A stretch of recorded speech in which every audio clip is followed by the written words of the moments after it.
Hello ਦੋਸਤੋ, ਸਵਾਗਤ ਹੈ ਤੁਹਾਡਾ ਭਾਰਤੀ ਲੋਕਤੰਤਰ ਦੇ ਸਮੱਸਿਆਵਾਂ ਅਤੇ ਚੁਣੌਤੀਆਂ ਦੇ ਅਗਲੇ ਵੀਡੀਓ 'ਚ। ਅੱਜ ਦਾ ਟੌਪਿਕ ਹੈ ਸਮਾਜਿਕ ਅਸਮਾਨਤਾ। ਜਿਵੇਂ ਕਿ ਸਾਨੂੰ ਸਾਰਿਆਂ ਨੂੰ ਪਤਾ ਹੈ ਕਿ ਲੋਕਤੰਤਰ ਲਈ ਸਮਾਨਤਾ ਬਹੁਤ ਜ਼ਰੂਰੀ ਹੈ ਅਤੇ ਲੋਕਤੰਤਰ ਦੀ ਸਫਲਤਾ ਲਈ ਸਮਾਜਿਕ ਰੂਪ ਦੇ ਵਿੱਚ ਵੀ ਅਤੇ ਆਰਥਿਕ ਰੂਪ ਵਿੱਚ ਵੀ ਸਮਾਨ ਹੋਣਾ ਔਰ ਸਮਾਨਤਾ ਲਿਆਉਣੀ ਬਹੁਤ ਜ਼ਰੂਰੀ ਹੈ। ਸਾਡੇ ਦੇਸ਼ ਦੇ ਸੰਵਿਧਾਨ ਦੇ ਪ੍ਰਸਤਾਵਨਾ ਵਿੱਚ ਸਮਾਜਿਕ, ਆਰਥਿਕ, ਰਾਜਨੀਤਿਕ ਸਮਾਨਤਾ ਕਾਇਮ ਕੀਤੇ ਜਾਣ ਦਾ ਵਚਨ ਕੀਤਾ ਗਿਆ ਹੈ, ਪਰ ਹਜੇ ਤੱਕ ਆਜ਼ਾਦੀ ਦੇ ਇੰਨੇ ਸਾਲਾਂ ਬਾਅਦ ਵੀ ਸਮਾਜਿਕ ਸਮਾਨਤਾ ਅਸੀਂ ਕਾਇਮ ਕਰਨ ਦੇ ਵਿੱਚ ਸਫਲ ਨਹੀਂ ਹੋਏ ਹਾਂ। ਹਜੇ ਵੀ ਬਹੁਤ ਸਾਰੇ ਭੇਦਭਾਵ ਹੁੰਦੇ ਹਨ। ਤਾਂ ਚਲੋ ਆਪਾਂ ਸ਼ੁਰੂਆਤ ਕਰਦੇ ਹਾਂ ਭੂਮਿਕਾ ਤੋਂ ਕਿ ਲੋਕਤੰਤਰ ਦੀ ਸਫਲਤਾ ਲਈ ਸਮਾਜਿਕ ਆਰਥਿਕ ਸਮਾਨਤਾ ਜ਼ਰੂਰੀ ਹੈ। ਸਾਡੇ ਸੰਵਿਧਾਨ ਦੇ ਵਿੱਚ ਹਜੇ ਪ੍ਰਸਤਾਵਨਾ ਵਿੱਚ ਸਮਾਜਿਕ, ਆਰਥਿਕ ਅਤੇ ਰਾਜਨੀਤਿਕ ਸਮਾਨਤਾ ਦੀ ਗੱਲ ਕੀਤੀ ਗਈ ਹੈ, ਪਰ ਅੱਜ ਵੀ ਨਾਗਰਿਕਾਂ ਨਾਲ ਜਾਤ, ਧਰਮ, ਨਸਲ ਆਦਿ ਦੇ ਆਧਾਰ 'ਤੇ ਭੇਦਭਾਵ ਹੁੰਦੇ। ਹਜੇ ਵੀ ਤਕਰੀਬਨ 35 ਤੋਂ 40% ਲੋਕ ਗਰੀਬੀ ਰੇਖਾ ਦੇ ਥੱਲੇ ਰਹਿੰਦੇ ਹਨ ਅਤੇ ਇਹ ਸਾਡੇ ਲਈ ਬੜਾ ਚੈਲੰਜ ਬਣਿਆ ਹੋਇਆ ਹੈ। ਅਤੇ ਜਿਹੜੇ ਗਰੀਬ ਲੋਕ ਨੇ ਸਮਾਜਿਕ ਰੂਪ ਦੇ ਵਿੱਚ ਇਕੁਅਲ ਵੀ ਨਹੀਂ ਹਨ ਅਤੇ ਜਿਸ ਕਰਕੇ ਲੋਕਤੰਤਰ ਦੇ ਵਿੱਚ ਜਿਹੜੀ ਅੱਗੇ ਡੈਮੋਕ੍ਰੈਟਿਕ ਪਾਰਟੀਸਪੇਸ਼ਨ ਹੈ, ਲੋਕਤੰਤਰੀ ਪਾਰਟੀਸਪੇਸ਼ਨ ਔਰ ਇਹ ਸਾਰੀ ਚੀਜ਼ਾਂ ਦੀ ਕਮੀ ਪਾਈ ਜਾਂਦੀ ਹੈ। ਅੱਗੇ ਵੇਖਦੇ ਹਾਂ ਕਿ ਸਾਡੀ ਸਮਾਜਿਕ ਅਸਮਾਨਤਾਵਾਂ ਬਾਰੇ ਸੰਵਿਧਾਨ 'ਚ ਕੀ ਉਪਾਅ ਕੀਤਾ ਗਿਆ ਹੈ। ਪ੍ਰਸਤਾਵਨਾ ਤੋਂ ਇਲਾਵਾ ਸਾਡੇ ਸੰਵਿਧਾਨ ਦੇ ਧਾਰਾ 14 ਤੋਂ ਲੈ ਕੇ 18 ਤੱਕ, ਜਿਹੜਾ ਕਿ ਮੌਲਿਕ ਅਧਿਕਾਰ ਦੇ ਵਿੱਚ ਪੈਂਦਾ ਹੈ, ਸਮਾਨਤਾ ਦੇ ਅਧਿਕਾਰ ਦੀ ਗੱਲ ਕੀਤੀ ਗਈ ਹੈ ਇੱਥੇ, ਔਰ ਜਿਸ ਦੇ ਆਧਾਰ 'ਤੇ ਜਾਤ, ਧਰਮ, ਨਸਲ ਆਦਿ ਦੇ ਆਧਾਰ 'ਤੇ ਭੇਦਭਾਵ ਦੀ ਮਨਾਹੀ ਕੀਤੀ ਗਈ ਹੈ। ਪਰ ਆਜ਼ਾਦੀ ਤੋਂ 71 ਸਾਲ ਹੋ ਜਾਣ ਦੇ ਬਾਵਜੂਦ ਵੀ ਹਜੇ ਤੱਕ ਇਹ ਅਸਮਾਨਤਾ ਵਿਆਪਕ ਪੱਧਰ 'ਤੇ ਫੈਲੀ ਹੋਈ ਹੈ। ਅੱਜ ਵੀ ਨਾਗਰਿਕਾਂ ਨਾਲ ਜਾਤ, ਧਰਮ, ਨਸਲ ਆਦਿ ਦੇ ਆਧਾਰ 'ਤੇ ਭੇਦਭਾਵ ਹੁੰਦੇ ਹਨ ਅਤੇ ਇਸ ਦੇ ਲਈ ਰਿਸਪੋਂਸੀਬਲ ਬਹੁਤ ਸਾਰੇ ਕਾਰਨ ਹੈਗੇ। ਖਾਸ ਕਰਕੇ ਇਸ ਦੇ ਇਤਿਹਾਸ ਦੇ ਵਿੱਚ ਵੀ ਅਸੀਂ ਜਾਈਏ ਤਾਂ ਅਸੀਂ ਦੇਖਦੇ ਹਾਂ ਕਿ ਵੀ ਇਸ ਤਰ੍ਹਾਂ ਦੀ ਅਸਮਾਨਤਾ ਕਾਫੀ ਚਿਰ ਤੋਂ ਪਹਿਲਾਂ ਤੋਂ ਹੀ ਚੱਲੀ ਆ ਰਹੀ ਹੈ। ਹੁਣ ਮਨੁ ਦੁਆਰਾ ਜਿਹੜੀ ਵੰਡ ਕੀਤੀ ਗਈ ਸੀ, ਕਿਰਤ ਦੀ ਵੰਡ, ਉਹ ਬੇਸਿਕਲੀ ਮਨੁੱਖਤਾ ਦੀ ਵੰਡ ਬਣ ਕੇ ਰਹਿ ਗਈ ਹੈ। ਅੱਜ ਵੀ ਸਮਾਜ ਦੇ ਭਿੰਨ ਭਿੰਨ ਜਾਤਾਂ, ਉਪਜਾਤਾਂ ਵਿੱਚ ਸਮਾਜ ਨੂੰ ਵੰਡਿਆ ਹੋਇਆ ਹੈ ਔਰ ਮੁੱਖ ਰੂਪ ਦੇ ਵਿੱਚ ਭਾਵੇਂ ਵੇਖਣ ਨੂੰ ਆਪਾਂ ਨੂੰ 4 ਮੁੱਖ ਜਾਤੀ ਮਿਲਦਾ ਹੈ ਸਾਡੇ ਦੇਸ਼ ਦੇ ਵਿੱਚ ਧਰਮਾਂ ਤੋਂ ਇਲਾਵਾ, ਬ੍ਰਾਹਮਣ, ਛਤਰੀ, ਵੈਸ਼, ਸ਼ੂਦਰ, ਪਰ ਇਹਨਾਂ ਦੀਆਂ ਬਹੁਤ ਸਾਰੀਆਂ ਉਪਜਾਤੀਆਂ ਹਨ ਜਿਨ੍ਹਾਂ ਦੇ ਵਿੱਚ ਕਿ ਸਮਾਜਿਕ ਰੂਪ ਦੇ ਵਿੱਚ ਜਿਹੜੇ ਆਪਣੇ ਆਪ ਨੂੰ ਸਮਾਨ ਨਹੀਂ ਮੰਨਦੇ ਹਨ ਅਤੇ ਕੋਈ ਆਪਣੇ ਆਪ ਨੂੰ ਸ਼੍ਰੇਸ਼ਟ ਮੰਨਦਾ ਹੈ, ਕੋਈ ਨਿਮਨ ਮੰਨਦਾ ਹੈ, ਜਿਸ ਕਰਕੇ ਸਮਾਜਿਕ ਸਮਾਨਤਾ ਕਾਇਮ ਨਹੀਂ ਹੋ ਸਕੀ ਹੈ। ਅਤੇ ਇਸ ਲਈ ਸਾਡੇ ਦੇਸ਼ ਦੇ ਵਿੱਚ ਹਜੇ ਵੀ ਇਹ ਅਸਮਾਨਤਾਵਾਂ ਪਾਈਆਂ ਜਾਂਦੀਆਂ ਹਨ। ਅੱਗੇ ਵੇਖਦੇ ਹਾਂ ਕਿ ਸੰਵਿਧਾਨ ਉਪਾਵਾਂ ਅਤੇ ਹੋਰ ਕਾਨੂੰਨਾਂ ਦੁਆਰਾ ਸਾਰੇ ਵਿਤਕਰੇ, ਛੂਆ-ਛਾਤ ਖਤਮ ਕਰਨ ਦਾ ਉਪਰਾਲਾ ਬਹੁਤ ਪਹਿਲਾਂ ਹੋ ਚੁੱਕਾ ਹੈ। ਜਿਵੇਂ ਕਿ ਮੈਂ ਤੁਹਾਨੂੰ ਦੱਸਿਆ ਕਿ ਸੰਵਿਧਾਨ ਦੇ ਵਿੱਚ ਇਹ ਚੀਜ਼ਾਂ ਮੈਂਸ਼ਨ ਹੈਗੀਆਂ, ਦਿੱਤੀਆਂ ਹੋਈਆਂ, ਔਰ ਪਰ ਇੰਨਾ ਕੁਛ ਮੈਂਸ਼ਨ ਹੋਣ ਦੇ ਬਾਵਜੂਦ ਵੀ ਅਸੀਂ ਇਹਨਾਂ ਅਸਮਾਨਤਾਵਾਂ ਨੂੰ ਖਤਮ ਨਹੀਂ ਕਰ ਸਕੇ ਹਾਂ, ਸਮਾਜਿਕ ਅਸਮਾਨਤਾ ਨੂੰ ਖਾਸ ਕਰਕੇ। ਅਤੇ ਸਭ ਤੋਂ ਵੱਡੀ ਜਿਹੜੀ ਪ੍ਰੋਬਲਮ ਹੈ ਉਹ ਅਸੀਂ ਕਹਿ ਸਕਦੇ ਹਾਂ ਕਿ ਵੀ ਇਹ ਧਾਰਮਿਕ ਅਤੇ ਸਮਾਜਿਕ ਜਾਤੀ ਪ੍ਰੋਬਲਮ ਹੈ, ਜਿਹੜੀ ਕਿ ਅਸਮਾਨਤਾ ਨੂੰ ਖਤਮ ਹੋਣ ਨਹੀਂ ਦਿੰਦੀ ਹੈ। ਵਰਗ ਜਿਹੜਾ ਅਮੀਰ ਗਰੀਬ ਦਾ ਅੰਤਰ ਹੈ ਉਹ ਤਾਂ ਹੈ ਹੀ ਹੈ। ਜਿਵੇਂ ਕਿ ਸਾਨੂੰ ਪਤਾ ਹੈ ਕਿ ਪੂਰੀ ਦੁਨੀਆ ਦੇ ਵਿੱਚ ਜਿਹੜੀ ਆਬਾਦੀ ਹੈ ਉਹਦੇ ਵਿੱਚ ਸਿਰਫ 1% ਆਬਾਦੀ ਕੋਲ ਮੈਕਸੀਮਮ ਦੌਲਤ ਹੈ ਪੂਰੀ ਦੁਨੀਆ ਦੀ, ਪਰ ਸਾਡੇ ਦੇਸ਼ ਦਾ ਜਿਹੜਾ ਸਿਚੁਏਸ਼ਨ ਹੈ ਇਹ ਥੋੜ੍ਹਾ ਜਿਹਾ ਡਿਫਰੈਂਟ ਹੈਗਾ। ਇੱਥੇ ਅਮੀਰ ਗਰੀਬੀ ਦੇ ਨਾਲ ਨਾਲ ਕੁਛ ਟੱਚੇਬਿਲਿਟੀ, ਅਨਟੱਚੇਬਿਲਿਟੀ ਔਰ ਧਾਰਮਿਕ ਤੌਰ 'ਤੇ ਵੀ ਅਸਮਾਨਤਾਵਾਂ ਪਾਈਆਂ ਜਾਂਦੀਆਂ ਹਨ। ਅੱਗੇ ਆਪਾਂ ਚੱਲਦੇ ਹਾਂ, ਦੇਖਦੇ ਹਾਂ ਕਿ ਵੀ ਸਾਡੇ ਦੇਸ਼ ਦੇ ਵਿੱਚ ਅਸਮਾਨਤਾ ਲਈ ਮੁੱਖ ਕਾਰਕ ਜਿਹੜੇ ਹੈ ਸਮਾਜਿਕ ਰੂਪ ਦੇ ਵਿੱਚ ਉਹ ਹੈ ਗਰੀਬੀ, ਅਨਪੜ੍ਹਤਾ, ਬੇਰੁਜ਼ਗਾਰੀ, ਜਾਤੀਵਾਦ, ਛੂਆ-ਛਾਤ, ਖੇਤਰੀਕਰਨ, ਖੇਤਰੀ ਅਸੰਤੁਲਨ, ਇਹ ਚੀਜ਼ਾਂ ਜਿਹੜੀਆਂ ਸਮਾਨਤਾਵਾਂ ਦੇ ਕਰਕੇ ਕੁਝ ਤਣਾਅ ਹੁੰਦੇ, ਹਿੰਸਾ ਹੁੰਦੀਆਂ, ਜਾਤੀਆਂ ਹਿੰਸਾ ਹੁੰਦੀਆਂ, ਸਾਮੰਤਵਾਦੀ ਕਦਰਾਂ ਕੀਮਤਾਂ ਹਜੇ ਵੀ ਸਾਡੇ ਸਮਾਜ ਦੇ ਵਿੱਚ ਹੈ, ਜੋ ਕਿ ਸਮਾਨਤਾ ਕਾਇਮ ਕਰਨ ਨੂੰ ਦੇ ਵਿੱਚ ਰਸਤੇ ਵਿੱਚ ਰੋੜਾ ਅਟਕਾਉਂਦੀ ਹੈ। ਉਸ ਤੋਂ ਬਾਅਦ ਅਮੀਰ ਗਰੀਬ ਦੇ ਵਿੱਚ ਵੱਡਾ ਫਰਕ ਹੈ, ਅਸੀਂ ਦੇਖਦੇ ਹਾਂ। ਔਰ ਇਸ ਤੋਂ ਇਲਾਵਾ ਜੇ ਗੱਲ ਕਰੀਏ ਸਾਡੇ ਦੇਸ਼ ਦੇ ਵਿੱਚ ਅਲੱਗ-ਅਲੱਗ ਰਾਜਾਂ ਵਿੱਚ ਅਲੱਗ-ਅਲੱਗ ਚਲਨ ਹੈ ਇਹਨਾਂ ਚੀਜ਼ਾਂ ਦਾ, ਔਰ ਇਸ ਬੇਸਿਸ 'ਤੇ ਹਿੰਸਾ ਵੀ ਬੜੇ ਹੁੰਦੇ ਹਨ ਜਾਤੀਆਂ ਨੂੰ ਲੈ ਕੇ ਖਾਸ ਕਰਕੇ। ਔਰ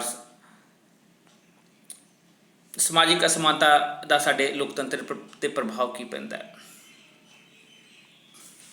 ਵਰਗੀਕਤਾ ਦਾ ਵਿਕਾਸ, ਬੇਸਿਕਲੀ ਅਸਮਾਨਤਾ ਦੇ ਕਾਰਨ ਲੋਕ ਅਲੱਗ-ਅਲੱਗ ਵਰਗ 'ਚ ਵੱਟ ਜਾਂਦੇ ਆ, ਅਮੀਰ ਗਰੀਬ ਔਰ ਅਲੱਗ-ਅਲੱਗ ਜਾਤਾਂ 'ਚ ਸਾਡੇ ਦੇਸ਼ ਦੇ ਕੰਟੈਕਸਟ 'ਚ ਅਸੀਂ ਗੱਲ ਕਰਦੇ ਹਾਂ ਤੇ ਉਹ ਹਰ ਵਰਗ ਜਿਹੜਾ ਹੈ ਆਪਣੇ ਲਈ ਕੰਮ ਕਰਦਾ ਹੈ, ਹਰ ਵਰਗ ਜਿਹੜਾ ਹੈ ਆਪਣੇ ਲਈ ਕੰਮ ਕਰਦਾ ਹੈ ਅਤੇ ਜਿਹੜਾ ਦਬਿਆ ਹੋਇਆ ਉਹਨੂੰ ਦਬਿਆ ਹੀ ਰਹਿਣ ਦੇਣਾ ਚਾਹੁੰਦਾ ਹੈ ਔਰ ਆਪਣੇ ਵਰਗ ਦੇ ਹਿੱਤਾਂ ਲਈ ਕੰਮ ਕਰਦਾ ਹੈ।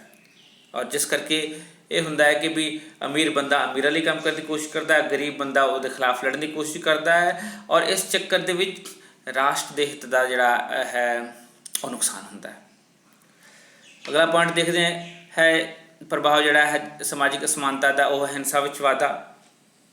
ਸਮਾਜਿਕ ਤੌਰ 'ਤੇ ਜਿਵੇਂ ਕਿ ਅਸੀਂ ਦੇਖਦੇ ਹਾਂ ਅਮੀਰ ਗਰੀਬੀ ਤੋਂ ਇਲਾਵਾ ਸਾਡੇ ਦੇਸ਼ ਦੇ ਵਿੱਚ, ਮੈਂ ਜਾਤੀ ਨੂੰ ਬਾਰ-ਬਾਰ ਇੱਥੇ ਇਸ ਲਈ ਤਰਜੀਹ ਦੇ ਰਿਹਾ ਕਿਉਂਕਿ ਸਦੀਆਂ ਤੋਂ ਚੱਲਿਆ ਆ ਰਿਹਾ ਹੈ ਕਿ ਜਿਹੜੇ ਨਿਮਨ ਵਰਗ ਹੈਗੇ ਉਹੀ ਗਰੀਬ ਹੈਗੇ, ਜ਼ਿਆਦਾਤਰ ਬੈਕਵਰਡ ਕਲਾਸ ਦੇ ਲੋਕ ਜਾਂ SCs ਲੋਕ ਜਾਂ ST ਲੋਕ ਜ਼ਿਆਦਾਤਰ ਗਰੀਬ ਹੈਗੇ। ਅਤੇ ਇਹ ਅਸਮਾਨਤਾ ਦੌਲਤ ਦੇ ਨਾਲ ਫਿਰ ਧਾਰਮਿਕ ਰੂਪ ਵੀ ਅਖਤਿਆਰ ਕਰ ਚੁੱਕੀ ਹੈ ਸਾਡੇ ਦੇਸ਼ ਦੇ ਵਿੱਚ, ਔਰ ਜਿਸ ਨੂੰ ਕਿ ਖ਼ਤਮ ਕਰਨ ਲਈ ਸਰਕਾਰ ਬੜੀ ਉਪਰਾਲੇ ਕਰ ਰਹੀ ਹੈ। ਅਗਰ ਹਿੰਸਾ ਵਿੱਚ ਵਾਧੇ ਦੀ ਗੱਲ ਕਰੀਏ ਤਾਂ ਖਾਸ ਕਰਕੇ ਜਿਹੜੇ ਹਿੰਦੀ ਸਪੀਕਿੰਗ ਬੈਲਟਸ ਹੈਗੇ, ਹਿੰਦੀ ਸਪੀਕਿੰਗ ਬੈਲਟ ਦਾ ਮਤਲਬ ਹੈ ਜਿੱਥੇ ਜ਼ਿਆਦਾਤਰ ਹਿੰਦੀ ਬੋਲੀ ਜਾਂਦੀ ਹੈ, ਜਿਵੇਂ ਕਿ ਰਾਜਸਥਾਨ, ਮੱਧ ਪ੍ਰਦੇਸ਼, UP, ਬਿਹਾਰ, ਇਸ ਤੋਂ ਇਲਾਵਾ ਆਪਣਾ ਉੱਤਰਾਖੰਡ ਔਰ ਵੀ ਇਸ ਤਰ੍ਹਾਂ ਦੇ ਰਾਜ ਜਿਹੜੇ ਜ਼ਿਆਦਾਤਰ ਜਿੱਥੇ ਹਿੰਦੀ ਬੋਲੀ ਜਾਂਦੀ, ਉਹਨਾਂ ਵਿੱਚੋਂ ਆਏ ਦਿਨ ਆਪਾਂ ਨੂੰ ਕੋਈ ਨਾ ਕੋਈ ਖਬਰ ਸਮਾਜਿਕ ਅਸਮਾਨਤਾ ਬਾਰੇ ਔਰ ਜਾਤੀ ਹਿੰਸਾ ਬਾਰੇ ਮਿਲ ਹੀ ਜਾਂਦਾ ਹੈ। ਅਤੇ ਇਹ ਬੜਾ ਭੈੜਾ ਪ੍ਰਭਾਵ ਸਾਡੇ ਲੋਕਤੰਤਰ ਲਈ ਹੈ, ਸਾਡੀ ਬਦਨਾਮੀ ਵੀ ਨੈਸ਼ਨਲ ਇੰਟਰਨੈਸ਼ਨਲ ਲੈਵਲ 'ਤੇ ਇਸ ਕਰਕੇ ਹੁੰਦੀ ਹੈ। ਉਸ ਤੋਂ ਬਾਅਦ ਹੈ ਵਿਸ਼ਿਸ਼ਟ ਵਰਗ ਦਾ ਕੰਟਰੋਲ ਸੱਤਾ 'ਤੇ।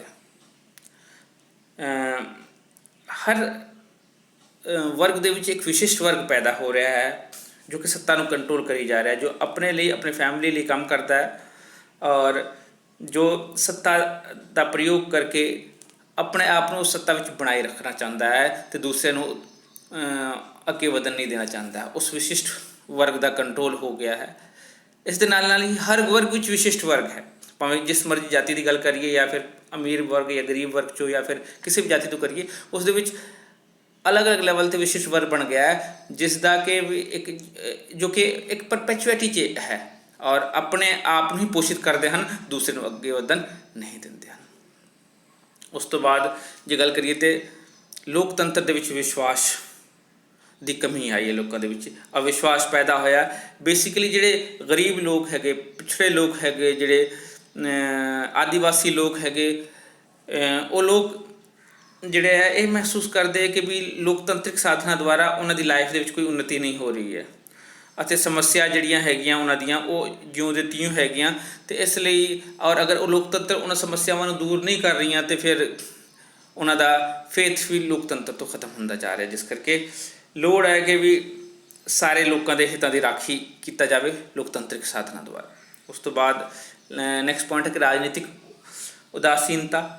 ਰਾਜਨੀਤਿਕ ਉਦਾਸੀਨਤਾ ਦਾ ਮਤਲਬ ਇਹ ਹੈ ਕਿ ਵੀ ਆਮ ਗਰੀਬ ਲੋਕ ਆਪਣੀ ਸਮੱਸਿਆਵਾਂ, ਆਪਣੀ ਪ੍ਰੋਬਲਮ 'ਚ ਇੰਨੇ ਉਲਝੇ ਹੋਏ ਹਨ ਕਿ ਵੀ ਉਹ ਅੱਗੇ ਰੋਟੀ ਕੱਪੜਾ ਮਕਾਨ ਤੋਂ ਅੱਗੇ ਸੋਚ ਹੀ ਨਹੀਂ ਸਕਦੇ, ਜਿਸ ਦੇ ਕਾਰਨ ਹੁੰਦਾ ਕੀ ਹੈ ਕਿ ਵੀ ਉਹ ਰਾਜਨੀਤਿਕ ਮਸਲਿਆਂ 'ਚ ਗਤੀਵਿਧੀਆਂ 'ਚ ਘੱਟ ਹਿੱਸਾ ਲੈਂਦੇ ਨੇ ਔਰ ਉਹਨਾਂ ਦੇ ਵਿੱਚ ਰਾਜਨੀਤਿਕ ਚੇਤਨਾ ਦਾ ਵੀ ਪ੍ਰਸਾਰ ਨਹੀਂ ਹੁੰਦਾ ਔਰ ਉਹ ਲੋਕ ਉਹਨਾਂ ਦੀ ਲਾਈਫ ਜਿਉਂ ਦੀ ਤਿਉਂ ਬਣੀ ਰਹਿੰਦੀ ਹੈ ਔਰ ਰਾਜਨੀਤਿਕ ਰੂਪ 'ਚ ਵੀ ਉਹ ਅੱਗੇ ਦੂਸਰੇ ਜਿਹੜੇ ਪ੍ਰਭਾਵੀ ਲੋਕ ਹੈਗੇ ਉਹਨਾਂ ਨੂੰ ਟੱਕਰ ਨਹੀਂ ਦੇ ਪਾਉਂਦੇ ਹਨ, ਅਤੇ ਇਹ ਸਮਾਜਿਕ ਅਸਮਾਨਤਾ ਦੇ ਕਾਰਨ ਇਹ ਸਾਰੀ ਚੀਜ਼ਾਂ ਹੁੰਦੀਆਂ ਨੇ। ਅਗਰ ਸਿੱਟੇ ਦੀ ਗੱਲ ਕਰਦੇ ਤਾਂ ਸੰਵਿਧਾਨਕ ਉਪਾਵਾਂ ਅਤੇ ਹੋਰ ਕਾਨੂੰਨਾਂ ਦੁਆਰਾ ਸਾਰੇ ਵਿਤਕਰੇ ਛੂਆਛਾਤ ਆਦਿ ਖਤਮ ਕਰਨ ਦਾ ਉਪਰਾਲਾ ਬਹੁਤ ਪਹਿਲਾਂ ਹੀ ਹੋ ਚੁੱਕਾ ਹੈ।